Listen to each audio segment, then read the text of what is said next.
хүүхдүүдээ өнөөдрийн хичээлийн сэдэв эсрэг зүг хөдлөх. Зорилго: эсрэг зүгт хөдлөх хөдөлгөөний бодлогыг бодох аргачлалыг сурна. Хамтдаа бодлого бодцгоё. Дархан хотоос цагт 30 км ба 42 км-ийн хурдтай 2 машин эсрэг зүг нэгэн зэрэг гарав. 1 цагийн дараа тэдний хоорондох зай хэдэн километр байх вэ? 2 цагийн дараа тэдний хоорондох зай хэдэн километр байх вэ? Цаг тутамд тэдний хоорондох зай хэдэн километраар ихсэх вэ? 30 км дээрээ 40 км-ээр нэмээд 72 км. За, хэдэн цагийн дараа тэдгээрийн хоорондох зай 360 км болох вэ гэж. 360-ыг 72-т хуваагаад 5 цаг. За дараагийнх нь 3 цагийн дараа тэд бие биеэсээ 215 км-ийн зайд байх уу?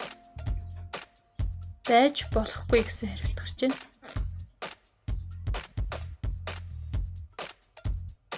Эсрэг зүг явж буй 2 машин цаг тутам хурдныхаа нийлбэрээр холдно. Эсрэг зүг хөдөлсөн 2 машины хурдны нийлбэрийг тэдгээрийн зэрэг явсан хугацаагаар үржүүлэхэд хоорондох зай гарна. Гэрийн даалгавар: 1. Улаанбаатар хотоос 2 машин эсрэг зүгт нэгэн зэрэг хөдлөв. Нэг нь 46 км/цагийн хурдтай, нөгөө нь түүнээс 3 цагт 3 км бага хурдтай бол 7 цагийн дараа хоорондоо ямар зайтай байх вэ? Минутанд 240 м ба 220 м хурдтай 2 тийш үрчин гараанаас зэрэг гарч тойрог замаар эсрэг зүг хөдлөн 5 минутын дараа уулзав. Тойрог замын уртыг ол.